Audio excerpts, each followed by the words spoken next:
Besar Besar. Satu hari buat berapa kilo bang? Ha? Satu hari buat berapa kilo sotong? Kalau hari Sabtu Ahad 200 kilo bang. 200 kan satu hari? 200 kilo. Banyak juga. Tapi besar-besar sotong dia. Besar bang. Besar ni bang. Besar bang. Ni berapa ni bang? Ini 1 kilo ni bang. Oh, sekilo 1 kilo. Besar bang. Macam ni sekilo 1 kilo tu bang. Oh, ni 500 lah, kecil sikit. Ini dalam 700 gram bang. 700 gram 700 gram. Biasa habis tak bang hari bang? Inilah dia bang, best seller bang. Best seller memang hari-hari akan habis lah. Habis akan habis. Dia datang cepat lah. Hari Minggu ada hari Minggu? Ada. Hari-hari ada. Hari-hari ada bang, kedai buka ada. Ini ada lagi ke ni? Ada lagi tu?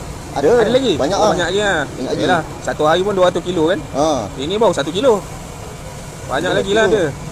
Maksudnya kalau dah habis dia tambah lagi lah. Boleh tambah lagi bang, top up. Okey, faham. Ni yang merah-merah ni sambal ke bang? Kan bang, ini perap dia bang. Perap dia? Inilah perap istimewa dia. Istimewa dia? Ini yang tambah sedap dia tu? Baik. Berapa lama ni bang untuk siap masak ni? Banyak dia, dalam 10 minit itu bang. 10 minit lah? Tak lama lah juga? Tak lama. Kejap je dia bang. Dia kalau lama-lama lihat.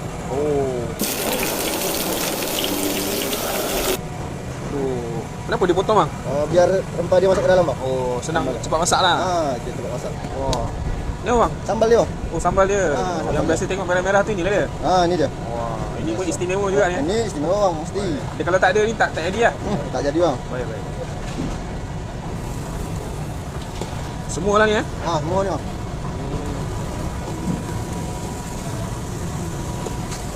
Ini kalau dah makan kosong sedap, tambah sambal lagi sedap ni. Mesti bang. Ni apa bang? Ni daun sup dengan cili api bang. Untuk naik-naik bau dia. Dah boleh angkat bang? Dah boleh. Besar dia dah masak pun dia besar juga Masak. Saya ingat dia dah masak dia kecut. Yang sekilo tadi tu kan? Besar juga Teman saya nak yang paling besar sekali. Ni lah. Ni okey baik. Ni yang sekilo tadi. Betul besar ni. Baik. Alright. Okey, terima kasih. Okey bang.